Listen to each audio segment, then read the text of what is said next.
Hi, she's Trixie and I'm Sara, and this is our yarn world. This is a place where we come to share our love of yarn crafts and what it offers us and what we hope it offers you. We have some fun projects to share with you today, and actually one of the projects I will be actively finishing up while she shares hers. So we hope that you guys are ready and able to just sit down and chill with us, because I don't know how long this video will be, but you know. And to do a project with us. So. Yes, and to be able to do a project with us. So, you know, pick up something nice to drink, get all cozy, get all your things ready, and just we hope that you're able to share some time with us while you do your thing. Yes. So, I'm still working on the granny stripe blanket. Last week I had said that I thought that I might keep it for myself, but the Lord has directed me to a person that would benefit from it more than I will. And yeah, so I'm going to show it to you, and then I'm going to explain why this is going to be this person's new blanket. Do you want me to help you with that, showing it off? I'm good. Okay. So I'm adding colors in here that I never thought I would, but they seem to flow and go well together, and I'm really liking the combination of the colors. The pink I'm doing every 7th color, so that's going to be my only stable color. Although some of these colors are being repeated, I know that this pink is going to be every 7th color. So, and I don't know how many rows I'm going to actually do,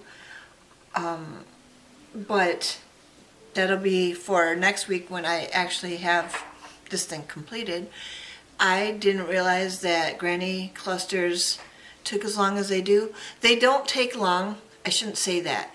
They are taking long for me because I'm used to a bigger hook, and I got used to the furls hook being something that I could actually grab onto, and this little 5mm boy hook was starting to really hurt my hand. Last night I decided that I was going to add some string onto the end of mine just to bulk it up a little bit, so I had something to grip other than just this thin metal. And it's working, but it's not as thick as the frills is, and it's not as heavy. So and you would think that the heaviness would wear out your hand, but it actually doesn't. It helps it to do the job well. So this is going to help me until my frills comes in. I don't know if I told you, I did order a 5mm frills hook in the color Iris. It's the color Iris, but it's in the Odyssey collection. So frills Odyssey hook, 5mm in the color Iris, and I did a different color this time. I could have gotten pink again, but when you get boy, you know the colors that go with the hook. The 5mm is going to be the gold, and you know it's just always going to be that way. Well, I wanted to be able to just differentiate the frills hooks by the color that I chose. And since I probably will only have a 5mm and a 10mm, realistically, yeah, I might as well just have a little bit of a different color for each. Now, on to who this is going to. I think I've told you that my husband went to school with a guy named James, and James married a lady. Ukrainian woman. Yeah, from the Ukraine, named Svetlana. We call her Sveta. Sveta. Sorry about that. It just like completely emptied my mind of her name. But because her family, her mom and her friends are still in Ukraine and in the midst of the war right now, I've been thinking about her a whole lot. And when I was going to my friend Jane's house on Friday last week, the Lord dropped into my mind that this blanket should go to her. And I had been asking why I should put the camel colors in this blanket as it was. I mean, I've got the regular camel right here. Sunset camo. And the pink, The sunset camo. the sunset camo right there. And he told me that since the ladies and the gentlemen are fighting over there, and he's on their side, apparently, if you've been watching any of the news, that he would really like this to go to her, and for me to explain that the camo colors are in there because the people over there are fighting, and they're in a good place because he's with them. And so when I do finish this, I will explain to her that God dropped that into my heart, and that it was supposed to go to her, and that this the colors are chosen because of some of them are darker colors because it's in a darker part of the history that we're in right now, but some of them are bright and cheerful colors because she will be able to come out of this. The Ukrainian people and the Russian people will be able to come out of this someday, and it will be a lighter season for them. But right now they're in a darker season, and those colors need to be in this blanket as well. So that's the thinking on this. And I know that it's a lot of thinking for a blanket, but when the Lord tells you something to do and you do it, you do get the blessing from it. My blessing is to get to see the smile on people's faces, and his blessing is that they get his word in their heart and in their mind, something for them to think about, and that makes me happy to think about. So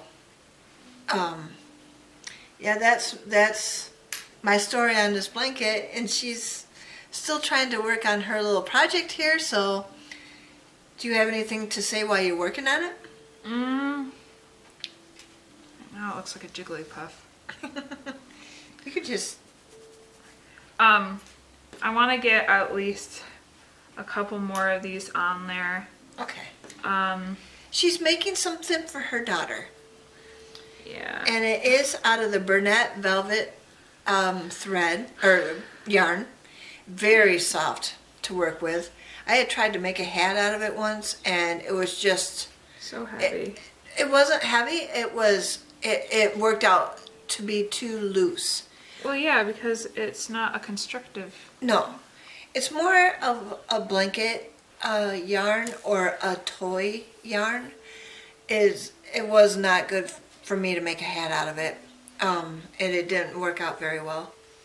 But I ended up giving it to my granddaughter anyway, and she loves it. So, and I know she's going to love this little toy that Sarah's working on.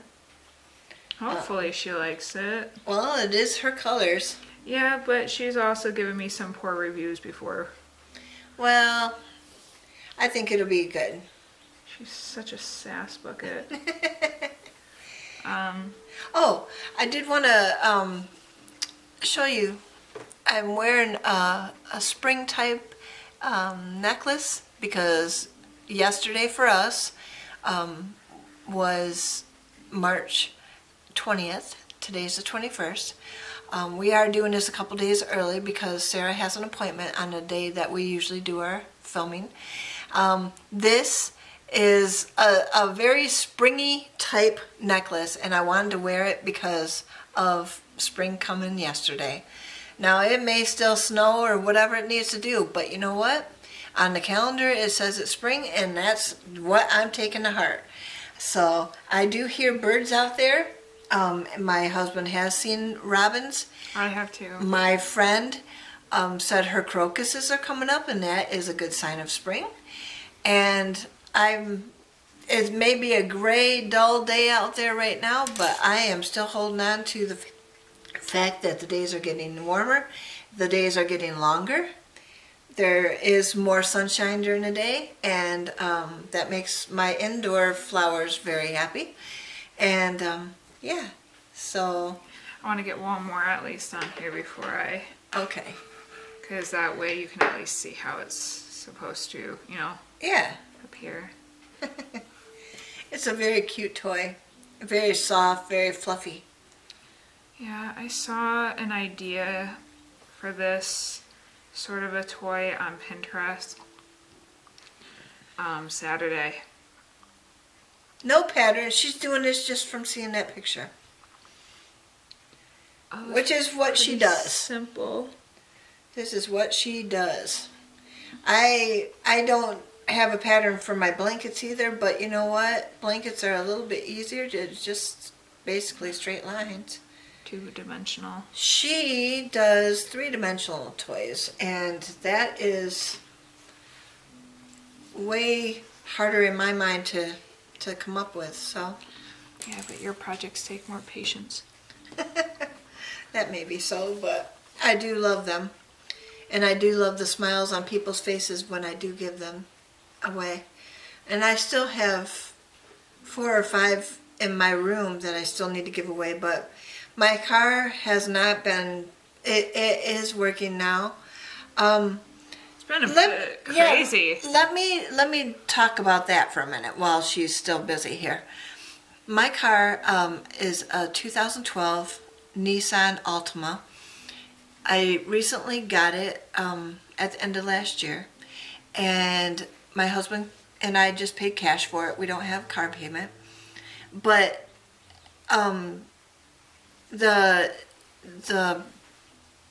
radio lights display will sometimes come completely on, and sometimes they don't come on at all, or they come in partially.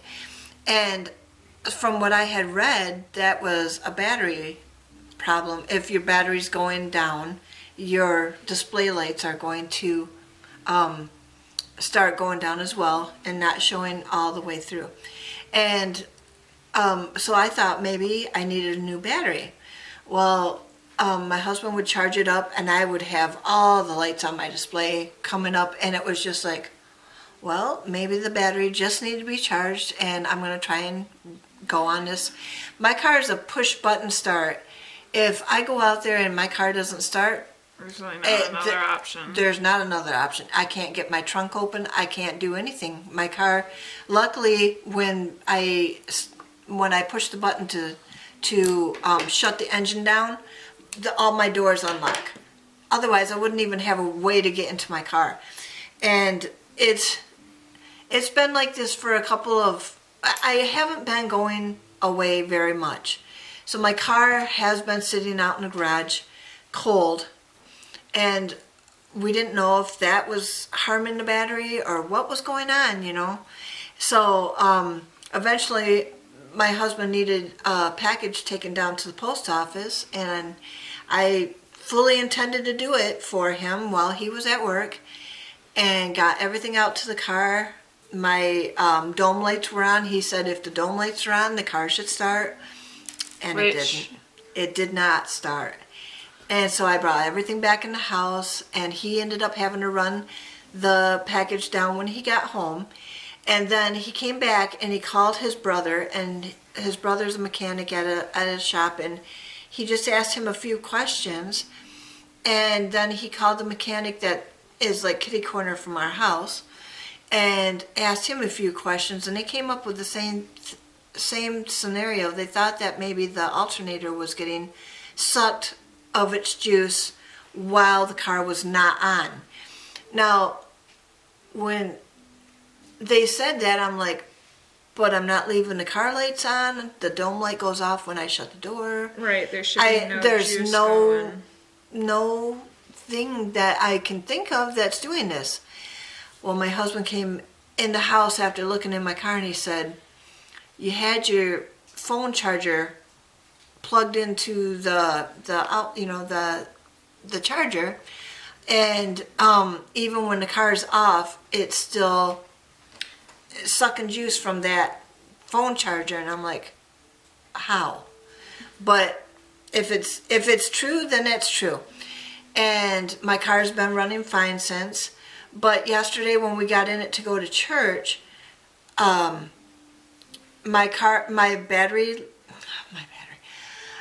my radio lights were fully displayed, and when we were coming home from church, they were only at half display again. So I don't know what the difference is. If maybe it's just the radio. Maybe I need a new radio. I don't know. My radio works fine, but my CD player will not kick the CD back out, and the display lights are only at half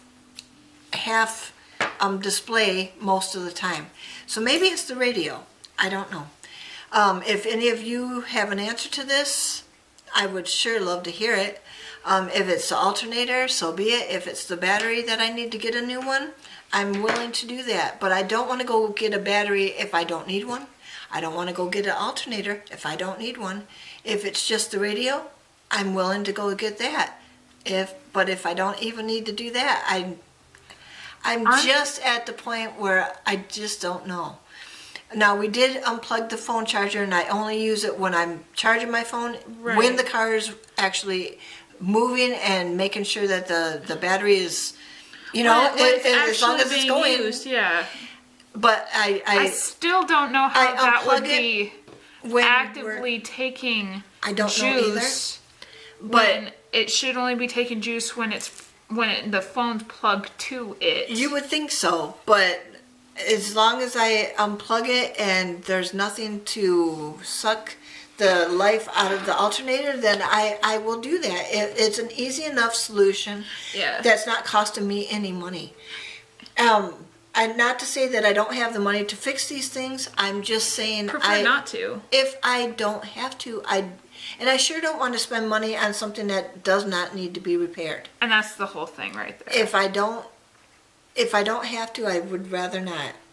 But I don't know if there's a way to test these things to make sure that my mind is not making this up. Or, I just don't know. No, there should be like brain, what's called like brain checks where especially for a vehicle of your age, it should be able to read it should be able to have a self-diagnostic you would think so ability. And maybe all I have to do is take it down to like a AutoZone or something. That might not be a bad idea just to find out,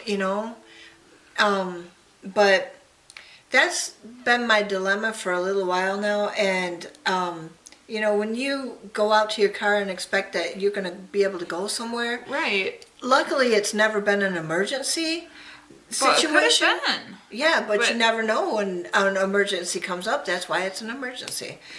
So I'm just really at the point where I just need the car to be running. Actively it is running. A very, very nice car, and it's fun to just push the button. You gotta put your foot down on the brake and push the button, and it just starts on its own. And I just think that's so cool. The one thing I do miss from driving my Jimmy, which now Sara has, is that my Jimmy used to tell me the temperature outside, and this car does not have that. It doesn't have a thermometer? It doesn't so far, unless it's connected to my radio, which does not always display. So Could be. yes, and I would think that it's a 2012 and it's a push button. Why doesn't it have the temperature on it? It doesn't make sense to me. I bet you it does. I bet you it's just part of the digital screens. Yeah. I'm so close to being done, if that's okay with everyone. I'm so sorry. Like, I was so determined to have this done for you, everyone. And what?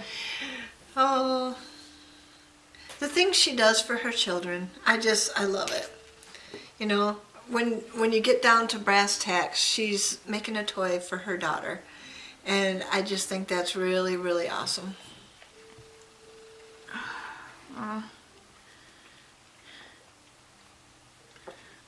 Projects help my anxiety. Yes.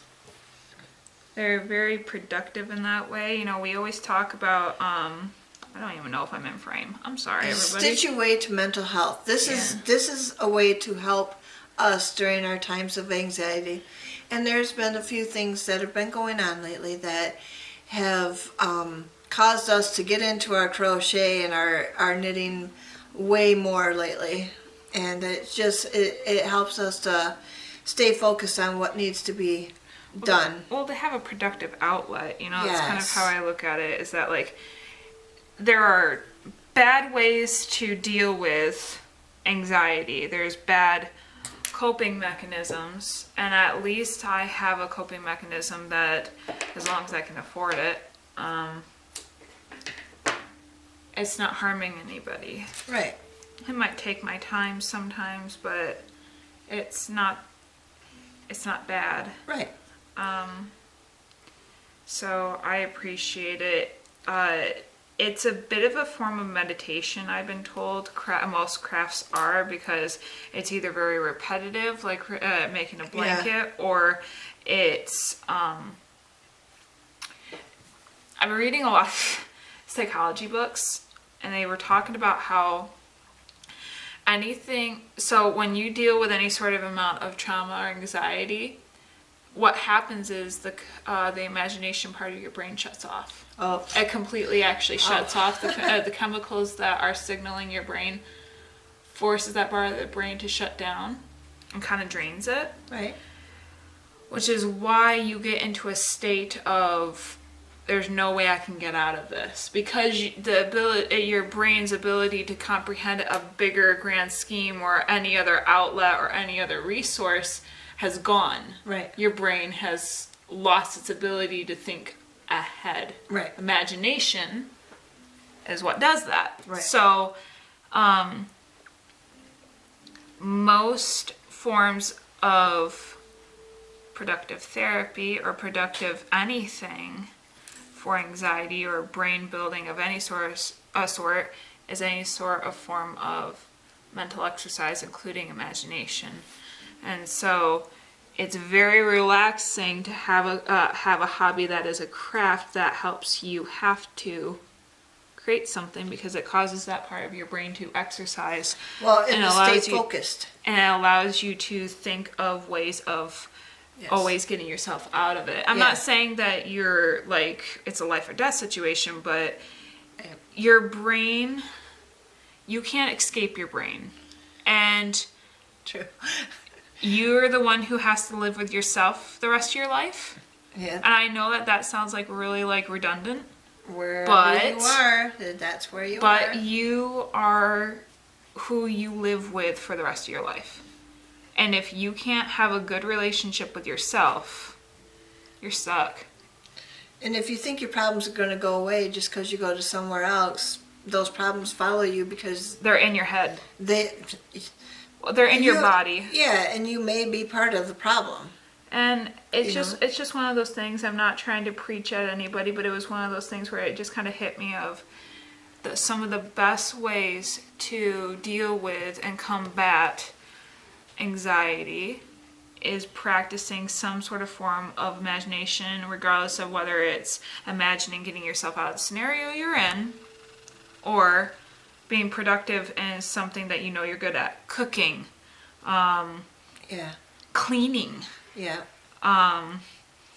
creating something, even organizing a good going out day with your kids, having all the snacks that you want with you,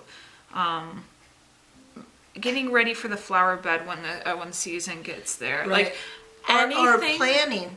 Planning all ahead. the planners that Yeah. love to do the stickers and all that kind of stuff when they're in their planners. That's a way of getting some of this off your mind too.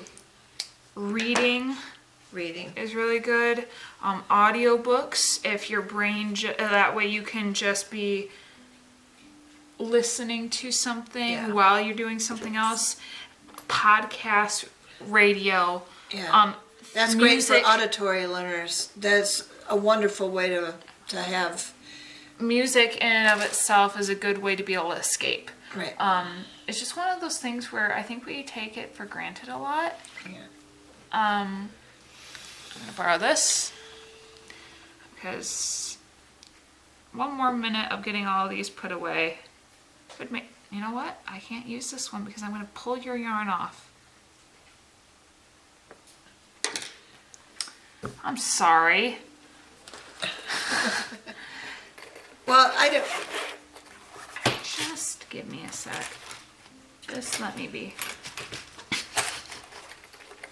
We have a little bit of time. I know this video is not exactly what we normally have it, but we're just fine. Okay? We're fine. We're fine. By the way, this isn't the only thing I've done this week.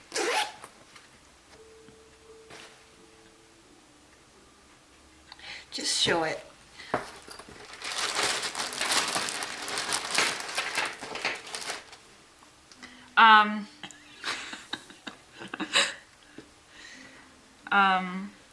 But no, it's one of those things where even joking, so some of the best comedians have been proven to have some of the have lived some of the worst lives, and it's that ability to be able to find a way to laugh. Yeah. It's their coping mechanism, and they end up getting really good at it. And granted, having someone to talk to is good. It's good to be able to laugh because it stimulates good hormones in your brain, especially at things that you just need to be able to be like, nope, I have the victory here. I can laugh at this. That's how a lot of surgeons in war do it. Mm-hmm. They have to be able to make jokes about things so that things don't get so heavy for them. Yeah, again, it's not that they don't recognize what they're going through. They're not ignorant of their circumstances. It's being able to see another side outside of it. Yeah, if they can make it spin into something that's just a little bit lighter, then they can deal with another day of it. Yeah, and that's just the reality of like. And again, I'm not trying to give you signs of like, oh my goodness, if I'm doing this, that means I'm in really bad shape. No, it's not that. It's that whole aspect of, can you see yourself on the other side? Can you vision yourself on the other side of any scenario that you're going through? Because I have a friend that's going through a really, really bad divorce right now. And it's very ugly. And whenever she's having a really bad moment, I keep saying to her, I'll say her name, I'll focus her in, and I'll be like, okay, I want you to remember the person you are right now is not the person you'll be in a month. The person that you are right now is not the person that you're going to be in 6 months. The person that you are right now is not going to look like the person that you'll see in a year, 5 years, 10 years. Yep. Your circumstance right now is momentary. And if you can remember that, it doesn't hold the power. Well, and when you're living in a moment like that, it's hard to see yourself as anything but what that moment is. What that moment is, yes. And I don't. Been there, done that. So is she. So is I'm sure all of you have. And it's not me judging her. That is not me victim blaming or invalidating. But I think you make a good point. It's not how she's going to be forever. Oh, It's just the moment. It's just the level of abuse that she sustained is very psychological, and granted, the court systems have obviously become a lot more attuned to that level of abuse, and so she's in good hands. But it's one of those things where you sit there and it doesn't feel real because of all the gaslighting that you go through, where it's rewiring you, making you feel crazy, and you're sitting there just being like, no, this is real. Yeah. Let's put the boundaries into place. Yeah. Let's be able to tell our mind what it is and isn't allowed to assume or make a light of or make this of. Right. We can laugh, because we can laugh at these moments because they're in the past now. Right. They're in the past now. So, all right, my projects. She just put all the legs on. That's what I was doing. I was putting all the puffballs on. So I saw this idea. You know, if I put two eyes right there, it would have been a little spider. Oh, I think it's better as an octopus. It's an octopus. Here, I will get my phone and show you what the inspo idea was. Thank you guys for your patience. I know this is probably a little random. I want to hold it up while you're doing that because it's just so cute, and I love the bottom of it. And it's so soft. That Bernat velvet yarn is awfully soft. Yes. Okay. It's a 5 bulky, and it's from Yarn Inspirations. So it's just a squishy yarn. And it makes nice plush toys. I might have not have saved it like I thought I did. Well, that's okay. Why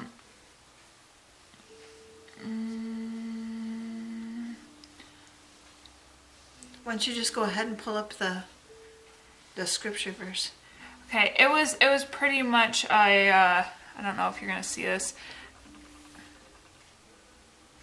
I don't know, my phone just darkened on itself. It was pretty much the idea of making a very circular ball-like head, and then just making the legs just either balls or just little flaps, like pockets that you can stick wherever you wanted to, and it just made these little cute, very small projects, and I thought that they were really nice. And I just saw one that was a little octopus, that the legs were just balls instead of tentacles, and it was just a bit of a circle itself. Obviously, I made it much more of like a gumdrop shape. With a little bow on top. I just love that. I made a bow. I gave it eyelashes and a little smile. I did a spiral on its belly. I worked from the middle, and it was both the pink and the purple velvet that I worked in at the same time. And I stopped once I was making the body. And these are just safety eyes. And yeah, I didn't have a pattern, so I can't leak anything to this.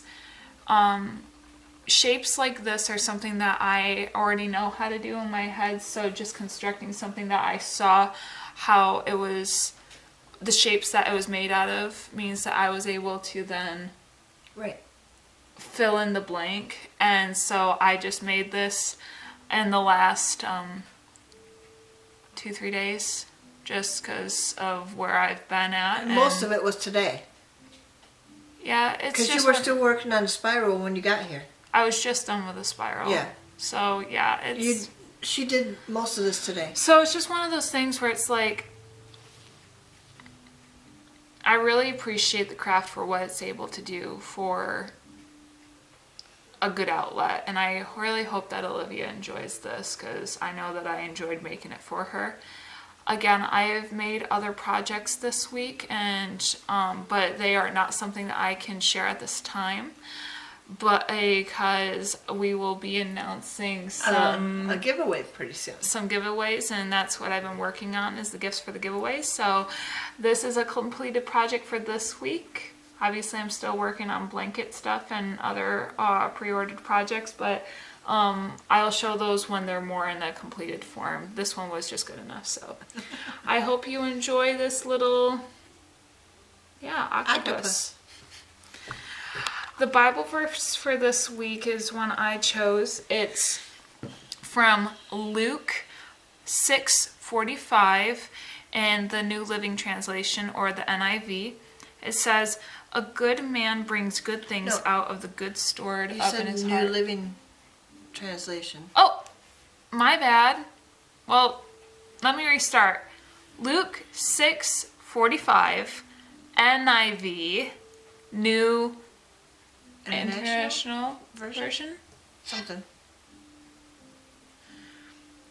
Yeah, I want to say it's the New International Version. I think so. Yeah, New International Version. I am sorry. I guess that kind of just came out because of the N. Yeah. Starting it off for the abbreviation. But Luke 6:45, NIV, New International Version.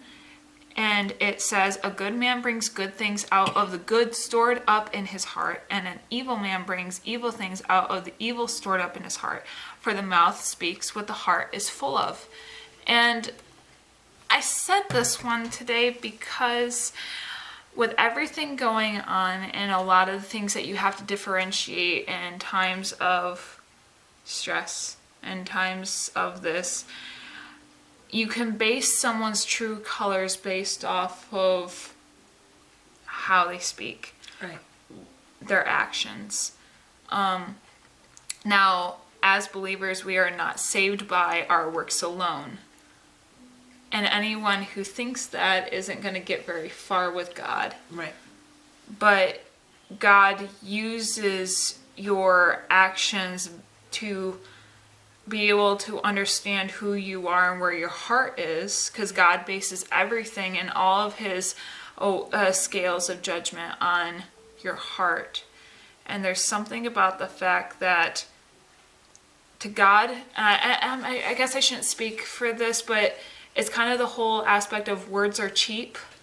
If you can say whatever you want and you can make everything sound so pretty and so wholesome and so something else, but you can be a hypocrite and do as I say, not as I do, or you can be someone who just is honest in the fact that they think that you should do it and that they are not accountable to the same repercussions of them not doing it. Right. Or just...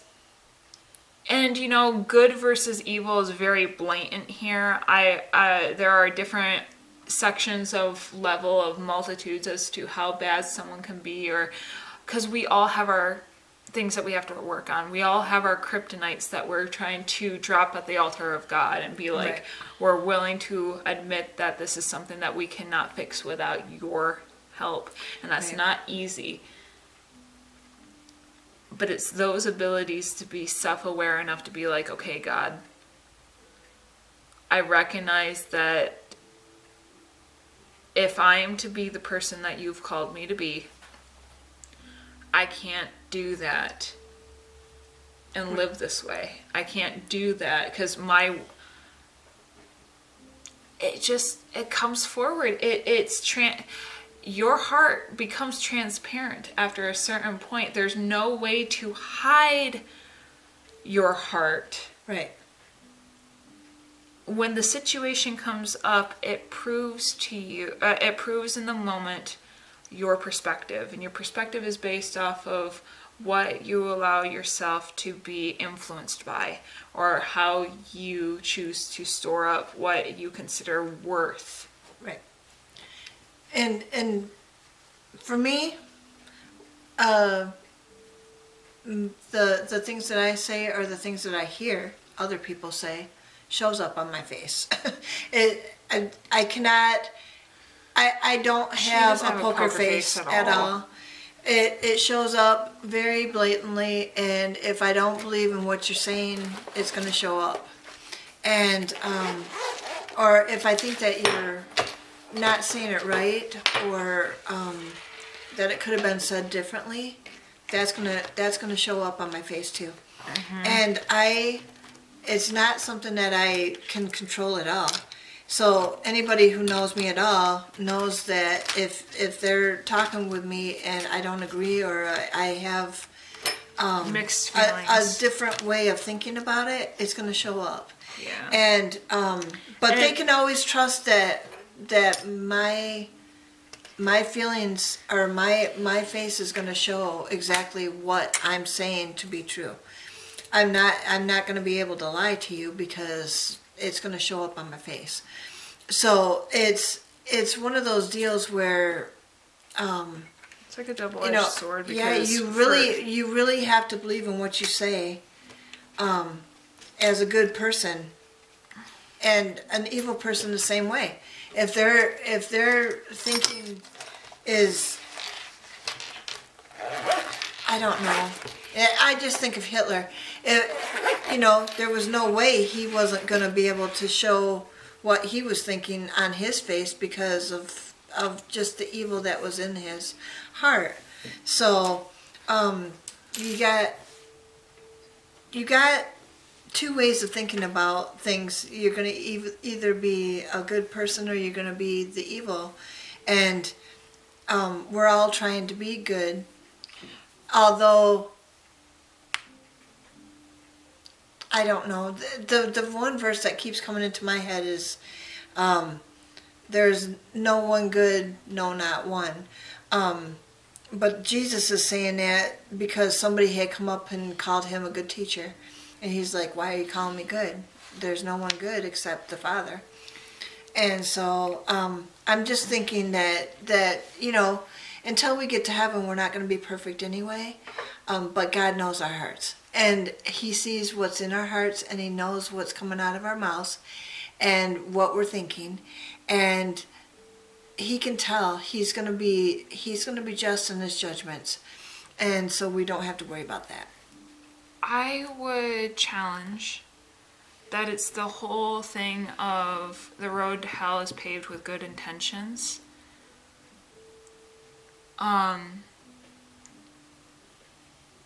There are things that we, in our nature, want to be able to feel that we understand about people, about ourselves.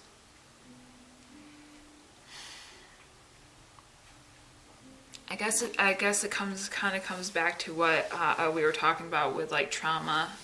Ironically, they talk about situations that are out of our control. It's not actually the situation itself, the decisions that were made without us. Right. That we were put into those situations without any sort of control as to how to take care of them, that actually affects us.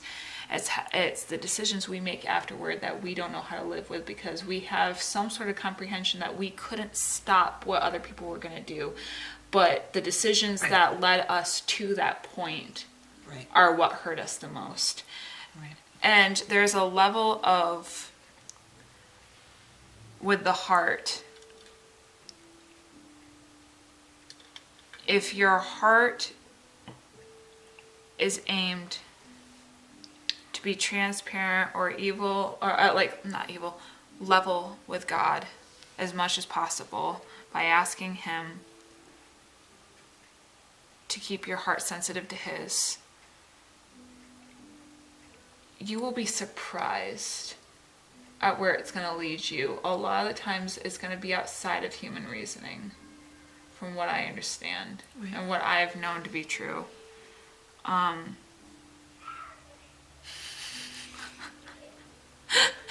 My son just woke up and he's not exactly happy right now. I don't know. It's just one of those things where I guess in my head it's hard not to differentiate the fact that we people that feel justified in what they do instead of letting something else be the judge is more of a tell-all as to where our hearts are. Right. And that's why we got to be so careful on how we think and what we speak and what we look at. The eyes are the center of the soul. What's the matter, my darling? What's the matter, darling? Huh? You want your nana? So, I don't know, maybe we're just rambling a little bit. It's just something that I've just been working on just with everything going on in my personal life, just all the things I'm learning, all the things that I am witnessing. There's just certain levels of truth of Truck. the whole law of reaping and sowing, the whole law of if it's true, it will make itself known. If it's evil, it will make itself known. Goodness gracious. It in and of itself will be made known. There's no way that someone is just going to not be able to be seen for what they are. Right. Even if you're able to hide it right now, does not mean that you'll be able to hide it forever. And so it's just like, if you can just be able to know that now, you can correct yourself before it becomes a forever problem. Right. You're able to be disruptive in your relationships or whatever. My goodness, he's just so chill. Hey, buddy. I think with that, and with the little man being up, we should close this out. Yeah. Thank you for being patient while I was Yeah. finishing up the project. I hope that we weren't rambling too much. We love and appreciate you guys, and we are always excited to see you every week. And until next time, we hope that you stitch your way To mental health. I'm sorry, that one was long.